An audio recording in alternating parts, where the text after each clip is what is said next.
Gracias por escuchar los podcasts de Radio Nacional. Acceda a todos los programas en rtv.es/a la carta. Espacio en Blanco. En Radio Nacional de España, con Miguel Blanco.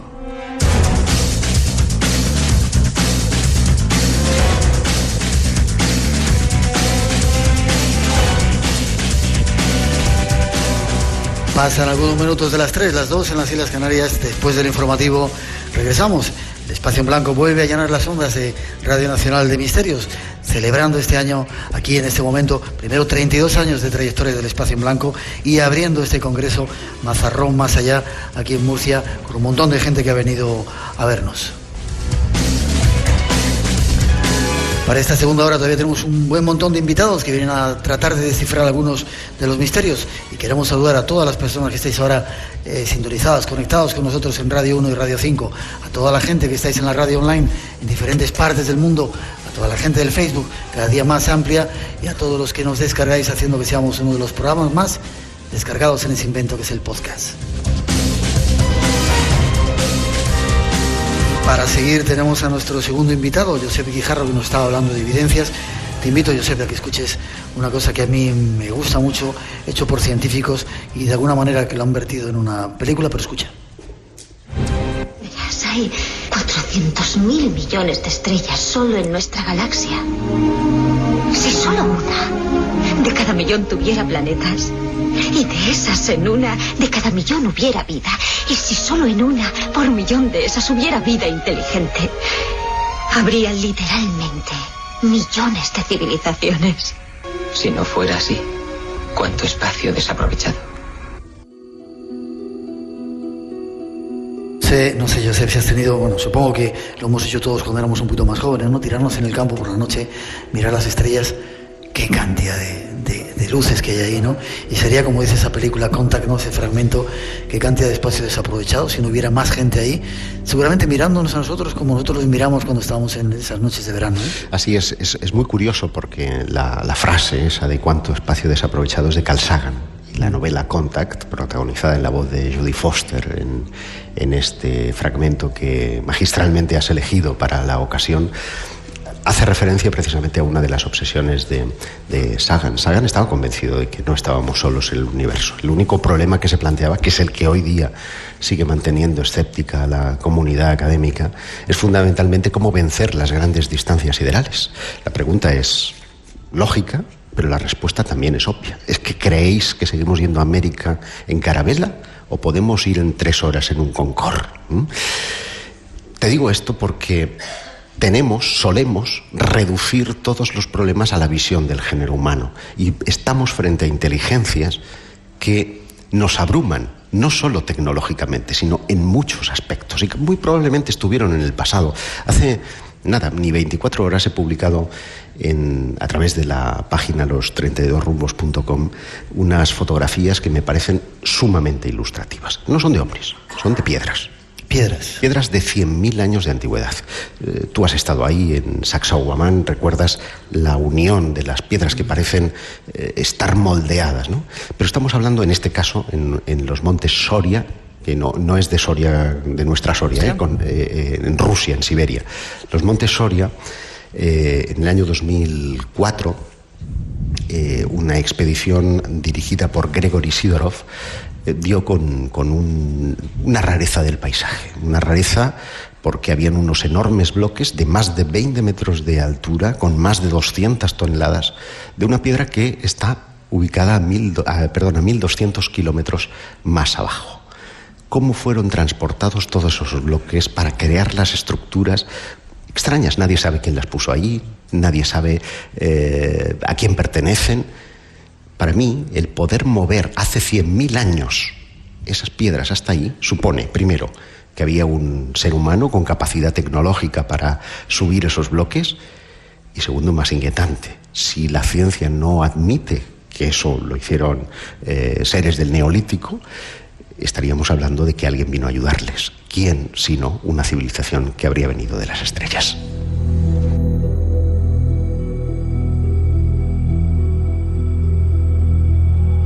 ¿Tú, Josep, has visto alguna vez algo por ahí en el cielo? ¿Algo? Pues sí, he visto objetos volantes no identificados en varias partes, al lado de contactados y en solitario. Para mí hay dos experiencias que indiscutiblemente han marcado, ¿no? Una yendo hacia Madrid, a la altura de Calatorao, donde en una larguísima recta dirección Madrid vi sobrevolar un objeto muy de chapa y perno, muy material, ¿sí? Que sobrevoló por encima del coche. Detuve el coche en la autovía con el propósito de filmarlo a través del teléfono móvil. ¿En la autovía de Barcelona? Sí. No había suficiente luz como para que pudiera inmortalizar la escena, pero fue un avistamiento en toda regla. Y uno muy parecido en el año 84, después de haber estado con Luis José Grífol en Montserrat, de no haber visto nada allí, cuando ya estábamos de regreso hacia Tarrasa, mi ciudad natal. Al descender del vehículo vimos un objeto discoidal con su cupulita, con unos emblemas negros a los lados, con un ruido brutal, siempre que se dice que están en silencio y tal.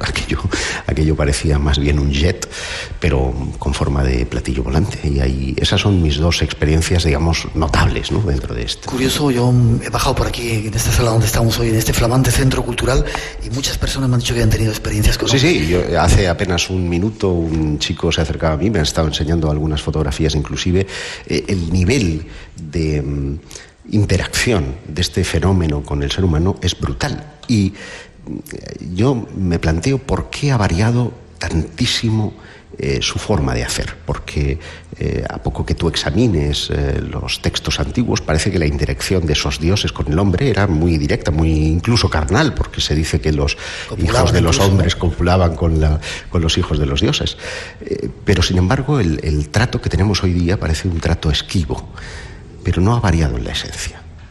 Parece que sigue tocando personita a personita, sembrando la llama de la inquietud, de la duda, y esa duda te carcome. Pasen los años que pasen. Tú has conocido a Paco Padrán, por ejemplo, cómo cambió su vida antes y después del contacto. Y así hay cientos, tal vez miles, quién sabe si no millones de personas que han visto transformar su punto de vista. Como se ve por la carne de gallina. Quizá fuera porque, como si hubiera alguna especie de plan para acostumbrar a cada vez mayor cantidad de gente a que no estamos solos aquí. Eso es lo que íntimamente, y te lo digo de corazón, pienso que está sucediendo. Un plan al que no son ajenos quienes nos gobiernan. Yo pienso que todo el secretismo, es verdad que afecta a la seguridad nacional, es verdad que es un tema delicado, que no hay pruebas, lo que tú quieras, pero hay un plan de mentalización. No han habido tantas series en televisión que hablen abiertamente de contactos extraterrestres, el nivel de información que disponemos a nivel de libros, de internet. Es verdad que hay mucho ruido, hay mucha información que no se sustancia en nada positivo, pero parece que se está preparando a todo para que a lo mejor en una década más adelante nos digan: están aquí.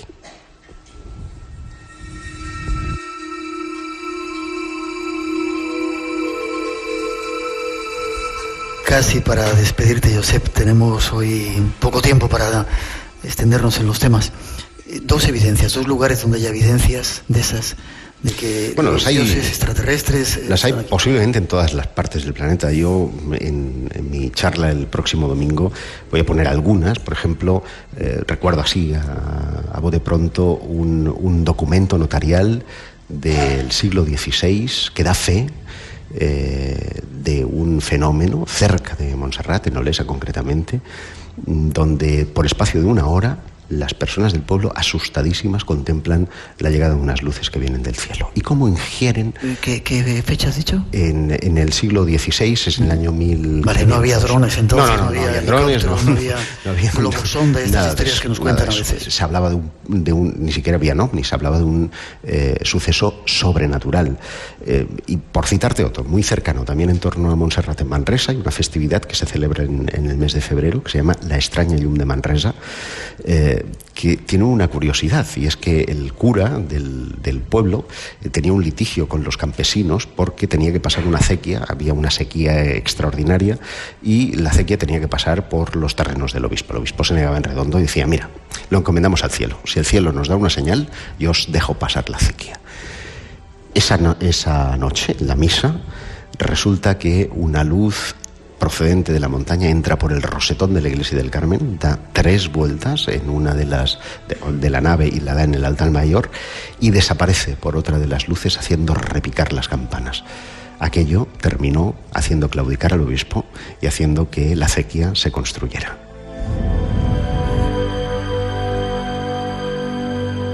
Para terminar, yo la semana que viene voy a ese país que tanto nos gusta, vuelvo a Egipto. ¿Qué evidencia hay allí de extraterrestres? Bueno, tienes... He estado muchas veces también. Sí. Un minuto que está Jesús por aquí. Me has pillado contrapié, pero evidencias. En Egipto es un país que está lleno de misterios por todas partes, pero, por ejemplo, en relación con el tema de los no identificados, en Komombo han habido multitud de avistamientos. Y hay quien dice que esos mismos avistamientos se han dejado por escrito en algunas de las inscripciones de su templo. Bueno, a lo mejor tendremos que ir a buscarlas.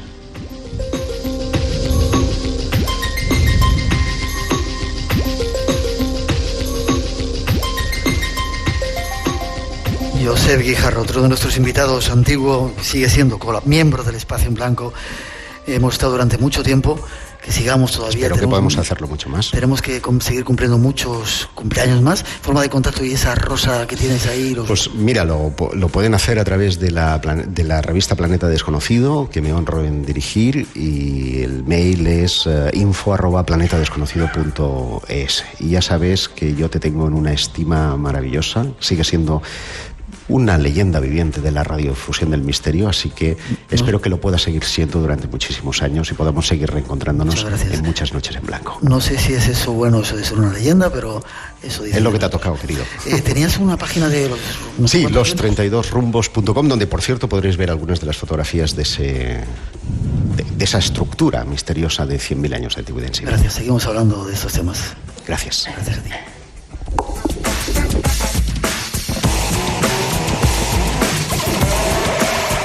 Y ahora, mientras cambiamos nuestro escenario, llega nuestro siguiente invitado. Os dejamos con 4 minutitos de noticias y preparados. Llega Jesús Callejo para contarnos algunas historias de mapas imposibles, que es parte de la charla que va a dar aquí, otro de los clásicos del Espacio en Blanco y de estos temas, aquí en Radio Nacional, en el Espacio en Blanco. No os vayáis.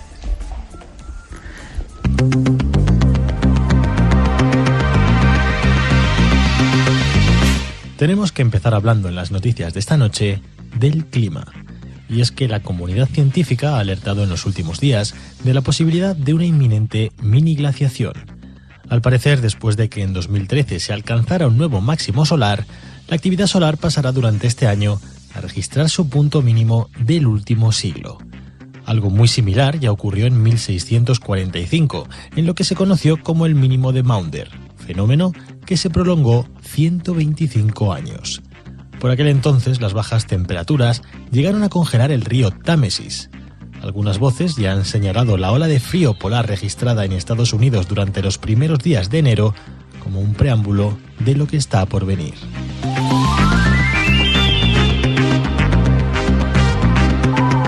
El actor Leonardo DiCaprio ha sido el último en sumarse a la larga lista de celebridades que han compartido sus contactos con lo desconocido. Según ha afirmado en un programa de la televisión inglesa, en una ocasión unos extraños ruidos le despertaron en su casa en mitad de la noche.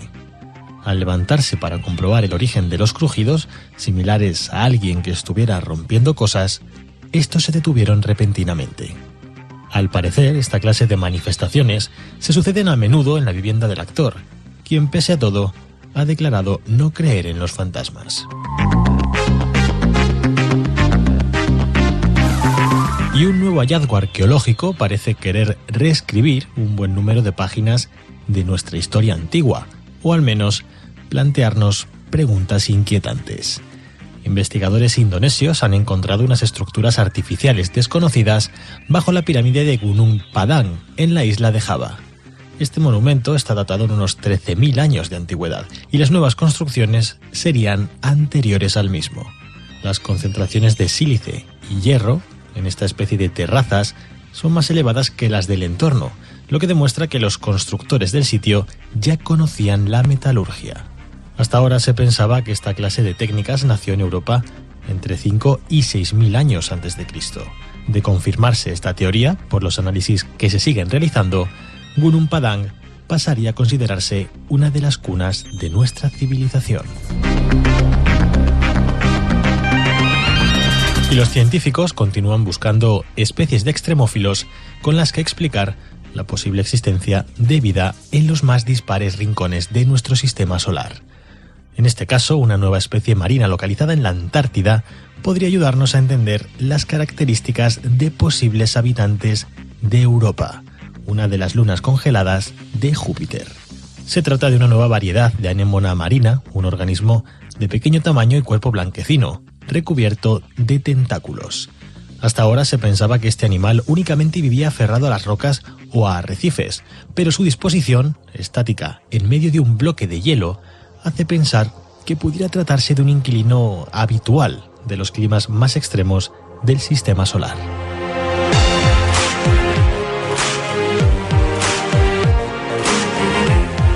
Llegamos al final por esta semana. Seguimos ahora, eso sí, trabajando para traeros en 7 días nuevas noticias e historias increíbles, como siempre, en Espacio en Blanco.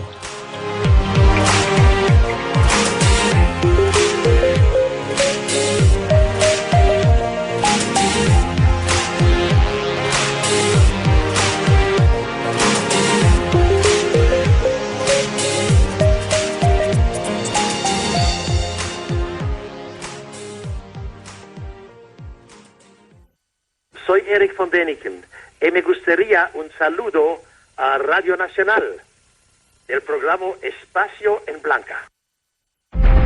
Espacio en Blanco. El fin de semana de 2 a 4 en la madrugada del sábado. Tu cita con el misterio. Conecta con nosotros. En Radio Nacional, con Miguel Blanco.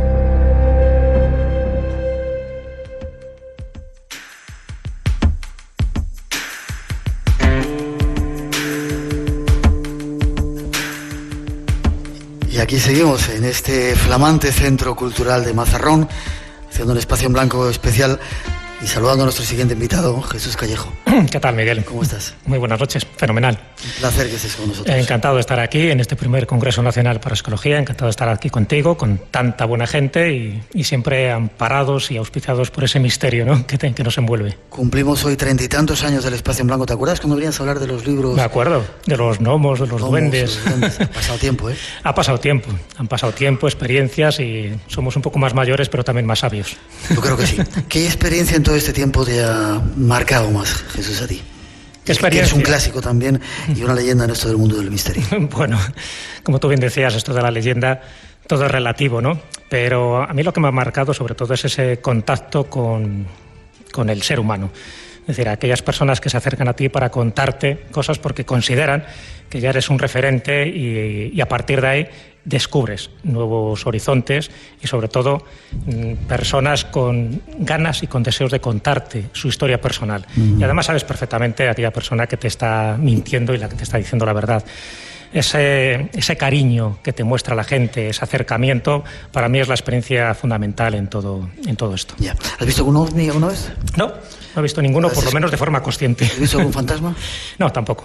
Bueno, hoy vas a hablar, bueno, en estos días vas a hablar y hoy para el programa hemos elegido un tema que vas a tratar, que son los mapas imposibles. Como has llegado un poquito tarde, porque acabas de llegar de Madrid, vienes en tren, sí. Teníamos 2 introducciones. Una que hablaba de los mapas de Piri Reis. Quizás sea el mapa imposible más importante.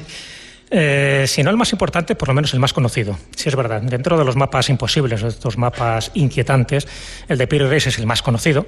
Es un mapa que es casi de materia obligada cuando se habla de los OPAR, de esos objetos fuera de tiempo, un mapa de 1513 que tiene muchos misterios, más de lo que la gente se cree a primera vista, porque no solo es que aparezcan determinadas tierras que no habían sido descubiertas oficialmente, estamos hablando de una época muy cercana. Acordaros de que es 1492 cuando se descubre América, en 1513 hay una cantidad de territorios que no deberían estar ahí, sencillamente porque no habían sido todavía descubiertos oficialmente. Y sin embargo están en ese mapa. Y sin embargo están ahí, las Islas Malvinas, sin ir más lejos, que se descubren un siglo más tarde. Bueno, pues además de eso hay una serie de anotaciones. O sea, ya no solo la parte cartográfica, ¿sí? Y esas anotaciones hacen referencia a Colón. Y esas referencias a Colón, exactamente, porque, como bien sabes, de una forma muy somera, ¿no? Pero es un mapa de mapas. Es decir, cuando Piri Reis hace ese mapa, consigue 20 mapas antiguos, algunos dicen que de la época de Alejandro Magno, y constituye lo que él considera que es el mejor mapa del mundo conocido. Pero claro, lo que no te dice es de dónde ha tomado cada uno de esos datos. Y al hacer una referencia escrita, menciona a un marinero de Cristóbal Colón que estuvo con él en 3 de los 4 viajes que hizo a América, y que además conservaba una copia del mapa que se supone que llevaba Colón. Y nos da 2 pistas muy, muy curiosas y además que rompen un poco los esquemas, o por lo menos descifran parte del misterio. Por una parte dice que Colón es genovés, con lo cual todas esas teorías diciendo de dónde era Colón, que si era mallorquín, que si era catalán, que si era castellano, ahí te dice claramente claro, ¿no? Que es genovés. En principio ese misterio queda resuelto. Y segundo, te dice en el año en que él va a descubrir América. Y ese año en función de la información que está tomada de ese marinero que, bueno, le conocía bastante bien. Bueno, pues es un año que es el 890 de la Égira, es decir, de la era musulmana, que correspondería al año 1485 de la era nuestra, es decir, del calendario gregoriano. ¿Qué quiere decir? Que no corresponde con ese 1492. Ahí tenemos otro misterio. ¿Qué quiere decir? ¿Que estuvo antes en América? Si fuera verdad lo que nos dice el Piri Reis, y no hay por qué dudarlo, efectivamente estuvo antes. Cuando va en 1492 sería la segunda vez.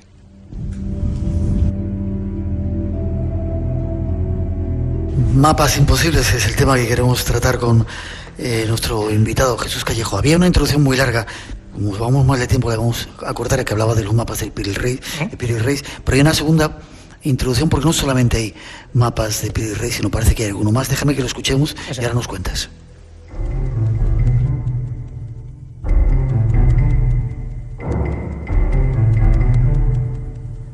Existen muchos más ejemplos de mapas imposibles.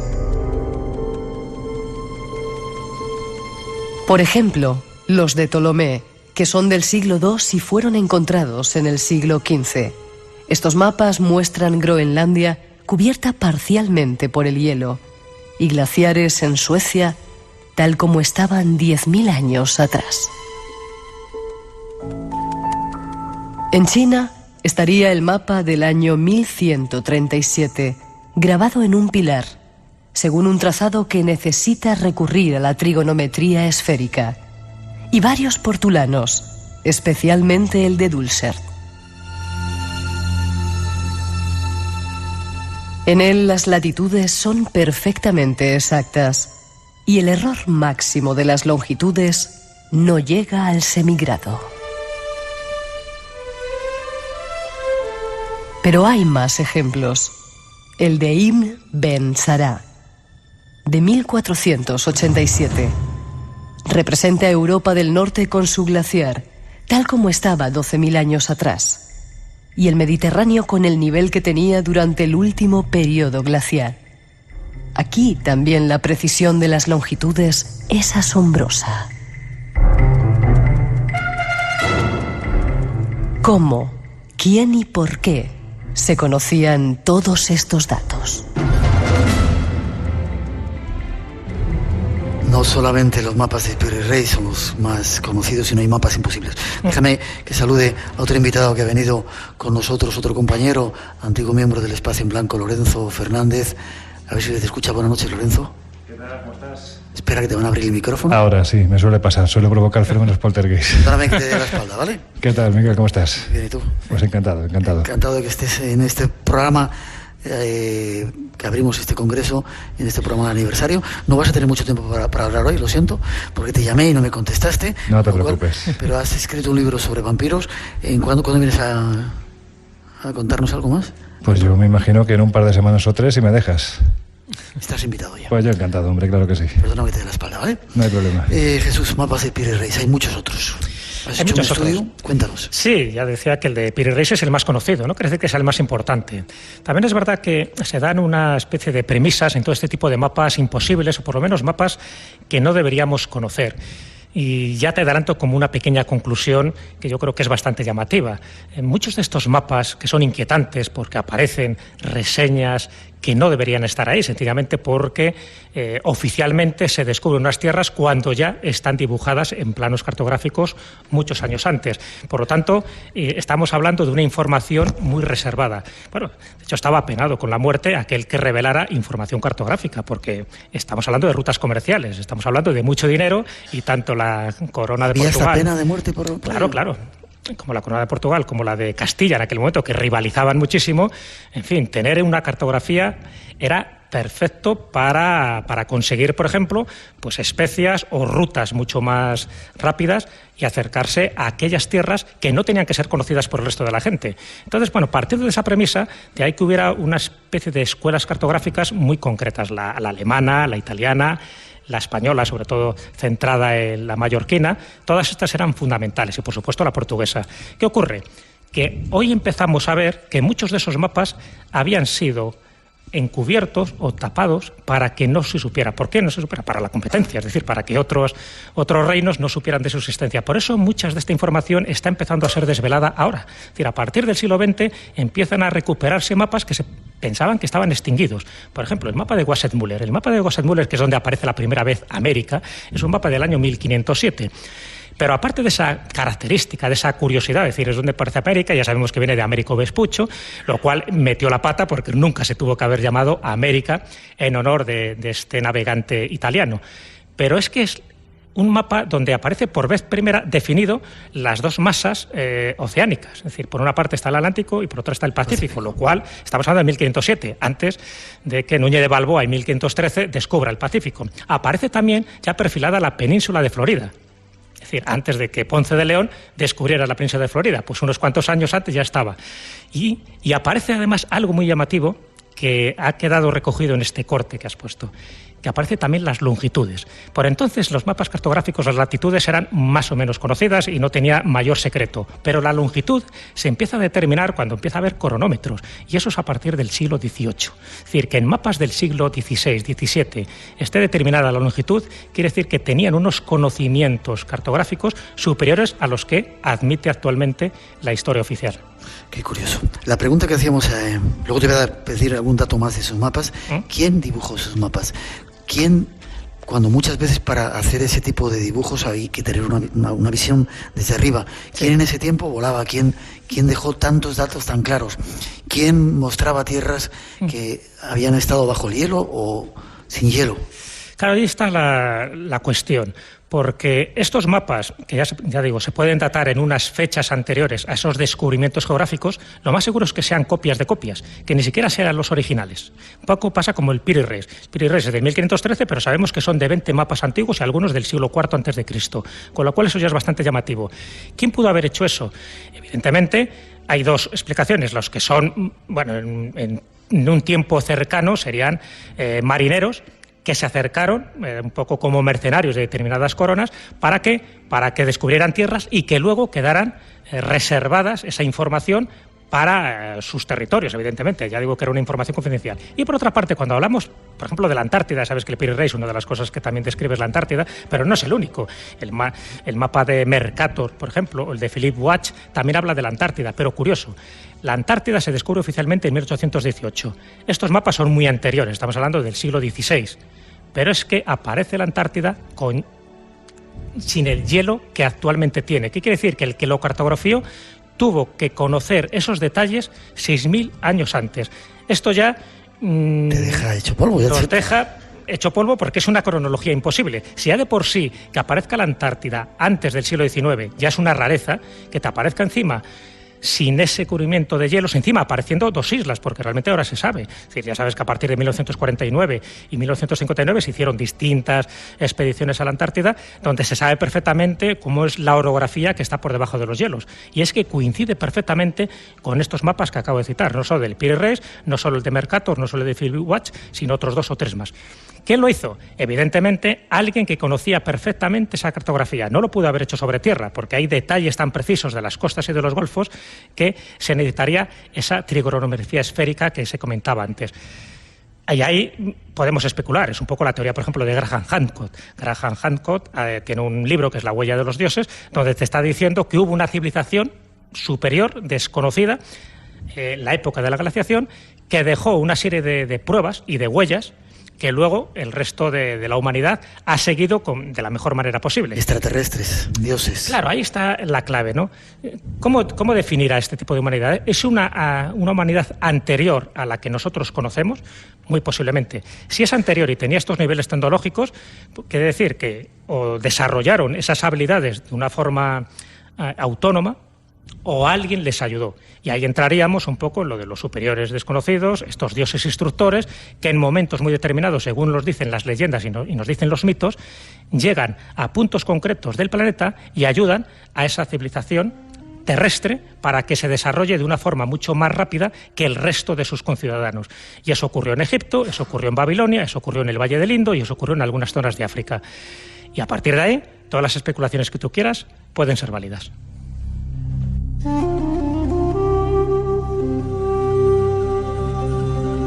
Espacio en Blanco, en Radio Nacional, esta noche realizando un programa aquí cara al público en Mazarrón. ¿Y tú qué piensas? A ver, yo lo que pienso es que la cartografía nos da una prueba indiscutible que en el pasado hubo gente mucho más preparada a nivel tecnológico, y ya no digo solo a nivel de cartografía, de lo que nos podemos imaginar, y que nos ocultaron una información que era vital.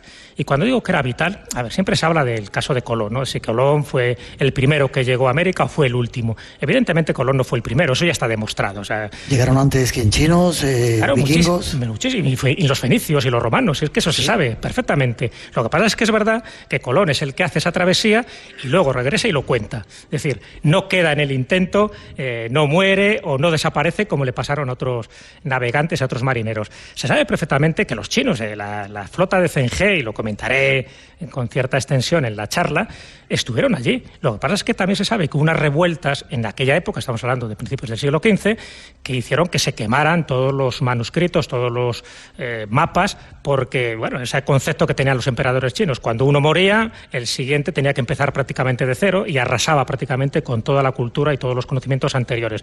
Bueno, y eso pues pagó el pato Zheng-He, que era el gran almirante, le llaman el Colón chino. Bueno, pues el marino era...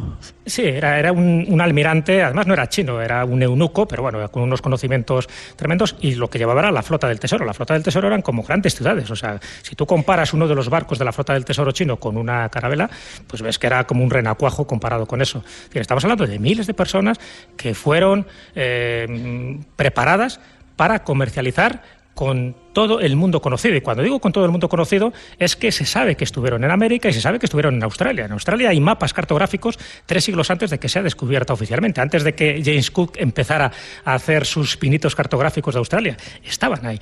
Y lo mismo con eso te diría con África. O sea, el Cabo de Buena Esperanza, que sabes que se dobla oficialmente en el año 1488, precisamente para buscar la ruta de las especias en la India, ya hay mapas como el mapa de Cagnido o el mapa de Frau Mauro, son anteriores y ya aparece descrito ese cabo del diablo, como lo llamaban, el cabo de las tormentas, que luego lo bautizan como el Cabo de Buena Esperanza, pues para que la gente no le diera miedo el cruzarlo. Todo ese tipo de información está ahí. ¿Por qué se nos ha ocultado? Está claro, por unas cuestiones estratégicas y económicas, pero también, por otra parte, cuando estamos hablando de mapas muy antiguos, lo que nos están ocultando es que hubo un tipo de seres, yo no sé si humanos o no humanos, que fueron capaces de cartografiar la Tierra, sobre todo en aquellos enclaves que a ellos les interesaban para, en fin, sus misiones internas, y que luego esos mapas fueron copiados, muchas veces a lo mejor de forma inconsciente, por distintos cartógrafos que se dieron cuenta que había una información de primera mano de tierras que estaban todavía por descubrir y que algunos avispados lo aprovecharon. Es decir, la escuela de Sagres, por ejemplo, la que funda Enrique el Navegante, era como una escuela de alto secreto, porque ahí estaban los mejores mapas donde sabían perfectamente lo que había allende de los mares. Es decir, todo ese mito del mar tenebroso, de que más allá del Atlántico se caía un poco todo, ¿no? Caías en el vacío, estaba lleno de monstruos, todo eso se crea deliberadamente en una época una invención. concreta. Claro, porque no interesaba que nadie se acercara allí. Porque es muy fácil, o sea, cualquier barcucho que tuviera una vela, por las propias corrientes, tú llegabas antes o después a América. O sea, que es imposible pensar que antes de 1492 no se llegara. El problema es que llegabas, pero luego el problema era volver, o sea, no llegabas. Pero que hubo gente que estuvo allí, sin ninguna duda, porque hemos encontrado monedas romanas, inscripciones fenicias, inscripciones cartaginesas, estuvieron allí, incluso hasta los templarios, pero eso es otra teoría que algún día te desarrollaré.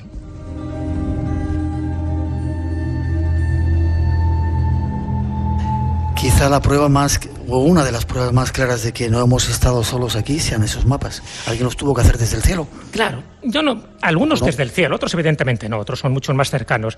Pero lo que está claro es que cuando hablas del pasado casi siempre estamos hablando de leyendas, de mitos. No hay pruebas. Y cuando no hay pruebas, pues todo son especulaciones. Lo que yo me he dado cuenta cuando he hecho esta investigación pormenorizada de los mapas es que los mapas es una prueba. Como decía Mercator, dice, los mapas son los ojos de la historia.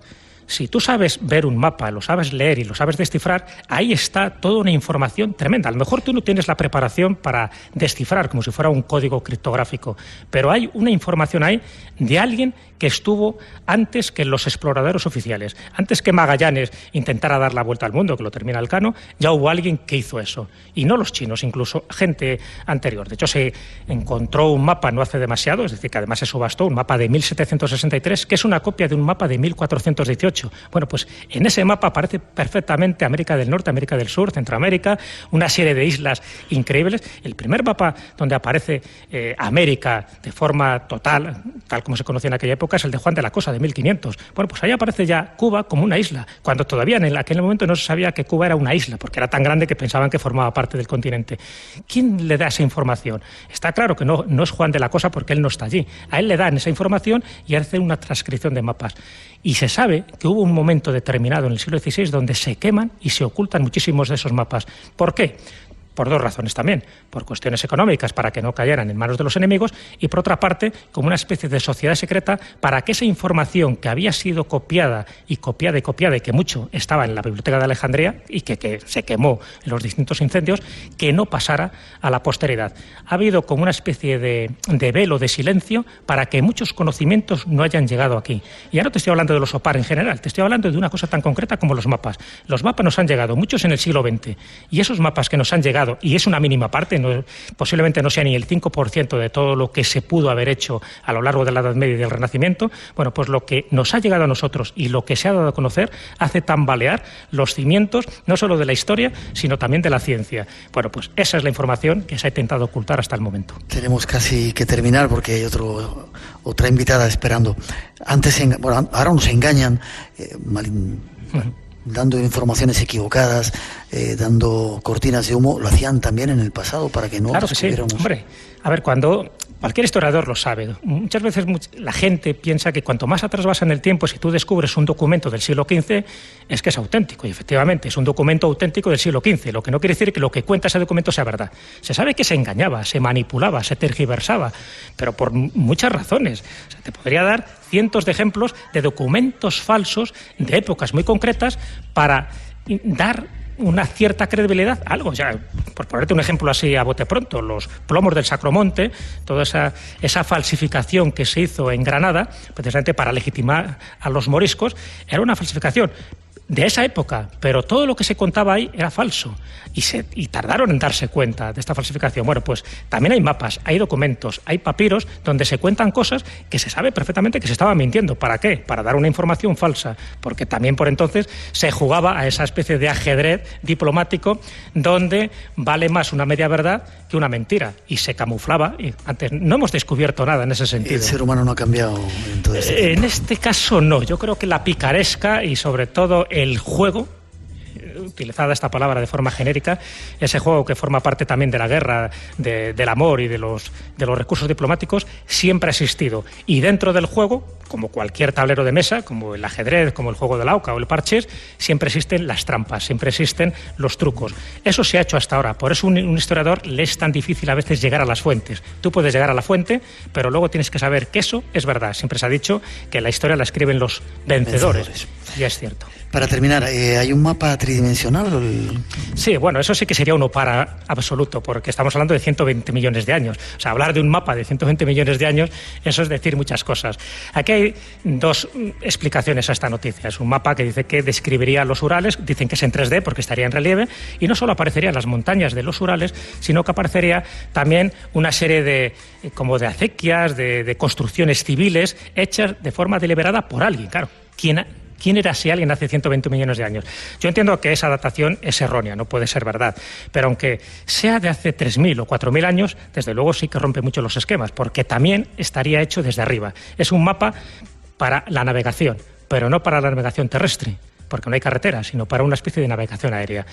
Si encima admitimos que son 120 millones de años, como ha dicho la Universidad de Bacassit, pues chapó, porque eso quiere decir que nos rompe todos los esquemas. Aquí ya no estamos hablando del siglo XV, siglo XVI, sino que estamos hablando de una época donde los seres humanos no existían. En cuanto nos demos un poquito de cuenta, tenemos que reescribir la historia y echar atrás... Miguel, esa es la palabra clave. Hay que reescribir la historia continuamente. A medida que sabes algo de cualquier tema, desde los primeros pobladores que estuvieron en América hasta cuestiones zoológicas o incluso de cartografía, continuamente tienes que reescribir la historia. El problema es que se reescribe la historia de una forma muy lenta.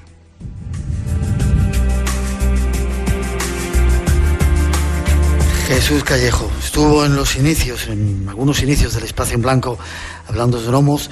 Hemos evolucionado, estamos hablando de mapas. Espero que sigamos cumpliendo años juntos y que sigamos en esta huella detrás del misterio, tratando de aportar alguna solución y alguna respuesta. Por supuesto, Miguel, no lo dudes, siempre seguiremos en el camino. Gracias, es un placer. ¿Forma de contacto contigo? A través del programa de la Escóbula de la Brújula o a través de mi Facebook, porque no tengo página web, pero es muy fácil contactar. En el momento que se coloque en Google mi nombre, aparecerán multitud de referencias hacia mí. Como una leyenda que eres de este mundo. Gracias, un placer. Os pido un aplauso para él. Gracias por haber estado con nosotros, te veo prontito.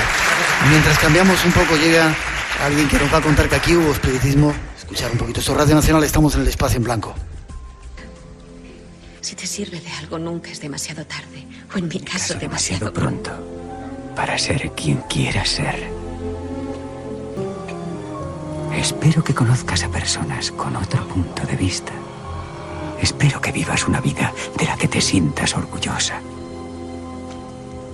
Y si ves que no es así, espero que tengas la fortaleza para empezar de nuevo.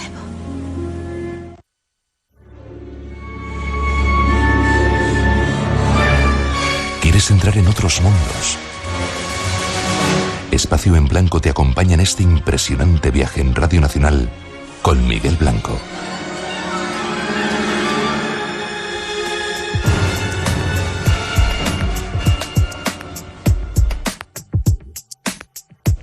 Esta noche desde Mazarrón, en un programa especial con gran cantidad de invitados. Saludar casi a la penúltima, todavía nos quedan unos cuantos por aquí. Magdalena Campillo. Buenas noches, Magdalena. Hola, muy buenas noches. Eres la archivera del ayuntamiento. Sí, sí. Déjame que pongamos una introducción y contamos una historia que yo desconocía absolutamente, que tiene que ver con este mundo nuestro. Escuchamos y ahora nos relatas más.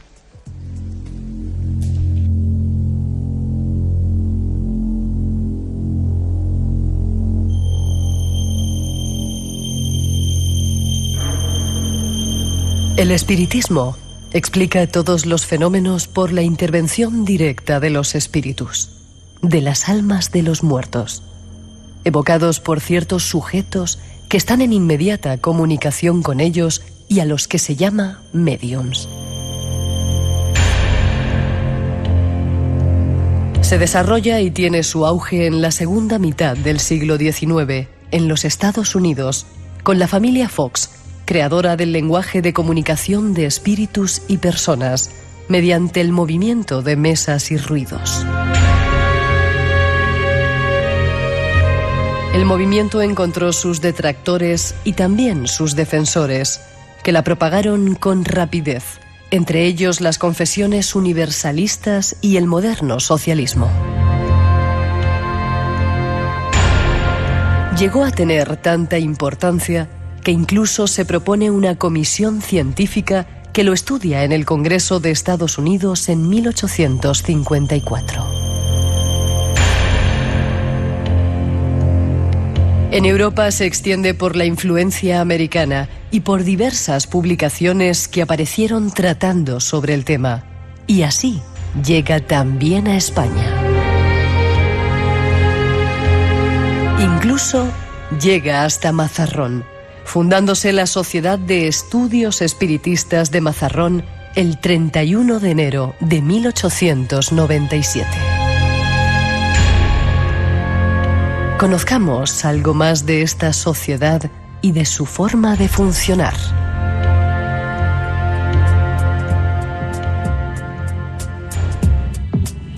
No sabía, Magdalena, que aquí había habido una sociedad espiritista en Mazarrón.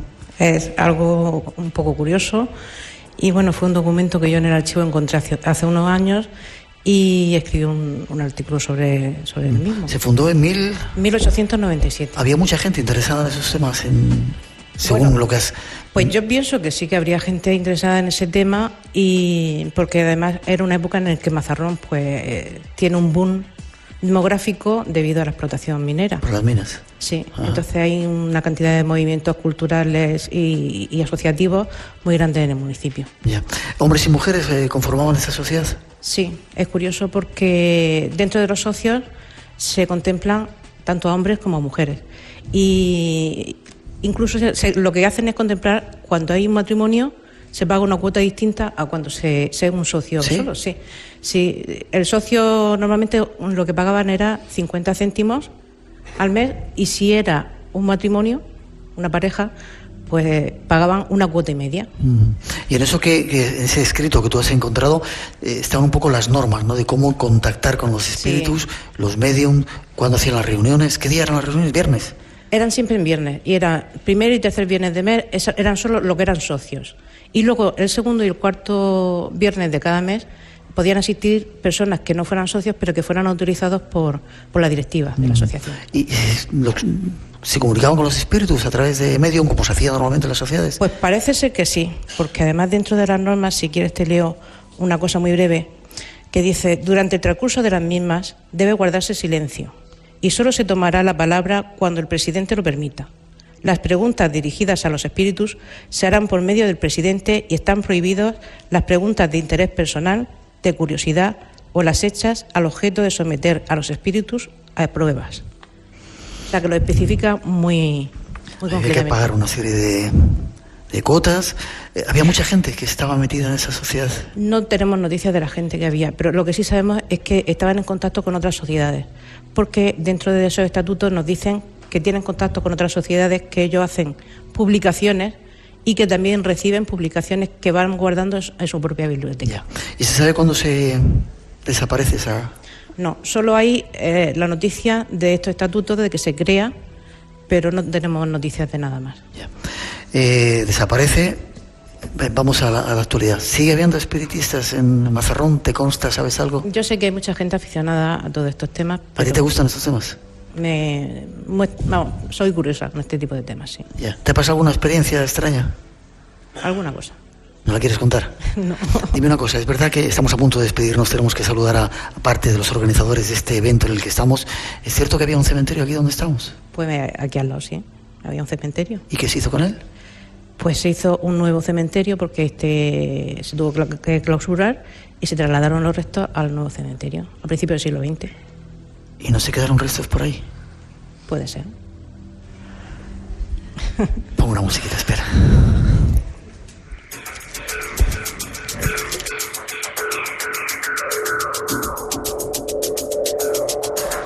Magdalena, gracias por estos tiempos de contactos, por habernos dado esa noticia extraña de que aquí en Mazarrón había una sociedad espírita, es un síntoma de que había mucha gente interesada, de que había mucho nivel. Quizá el ejemplo lo estáis dando de nuevo ahora, ¿no? Que de nuevo el ayuntamiento nos haya traído a estos, entre comillas, aparentemente locos. Es un síntoma de que hay un caldo de cultivo muy especial aquí. Muchas gracias a vosotros. ¿Forma de contacto con el ayuntamiento? Pues a través de la página web. ¿Qué es? Mazarrón.es, www.mazarrón.es. Vale, no será la última vez que nos veamos, si Dios quiere. Muy bien, muchas gracias. Gracias. Encantado. Gracias.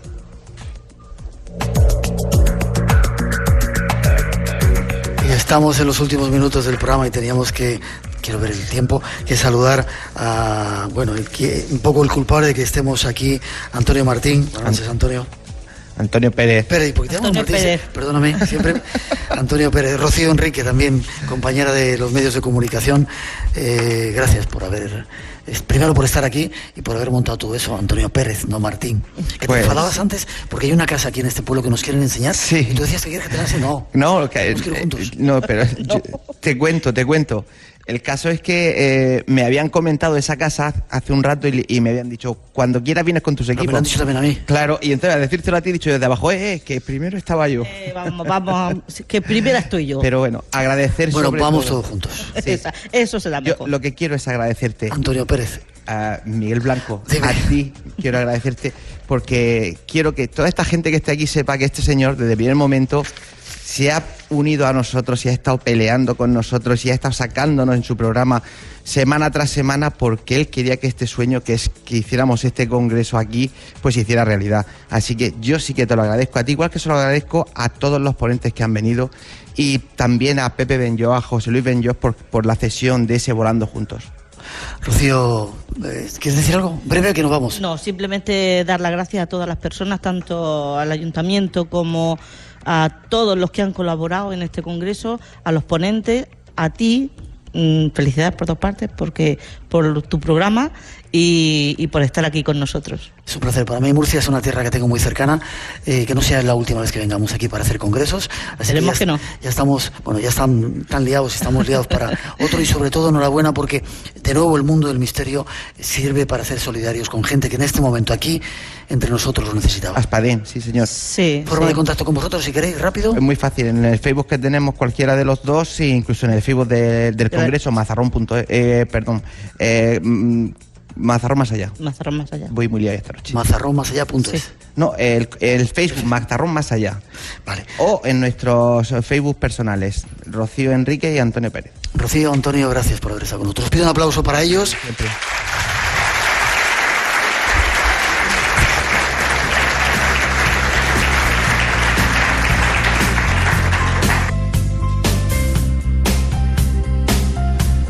Y nosotros tenemos que terminar. Ha sido un placer estar estas 2 horas aquí. Os pido de nuevo otro aplauso para vosotros, a todos los que habéis estado celebrando este 32 aniversario del Espacio en Blanco y abriendo este congreso. Saludos a nuestros compañeros Álvaro Rubalcaba en Madrid, Paco Bermúdez, Elena Trapero y a los compañeros que han hecho posible que a través del sonido llegue a todos los sitios, Jesús Jiménez y Federico Moreno, y además de Juan de Dios Martínez. Ha sido un placer, sonido perfecto. Espero que podamos repetir de nuevo esta experiencia. Habrá más Espacio en Blanco en 7 días. Cumplimos 32 años, pero queremos cumplir muchos más en vuestra compañía y si se puede, ojalá en esta sintonía de Radio Nacional. Saludos desde España a todos los que nos escucháis en cualquier parte del mundo y ahora hasta las 4 con la invitación de que sigáis en esta sintonía. Os dejamos con un poquito de nuestra mejor música. La radio sigue aquí en esta casa y nosotros nos vemos en 7 días. El Espacio en Blanco, tenemos todavía muchas cosas que contaros. Feliz semana, cuidaros.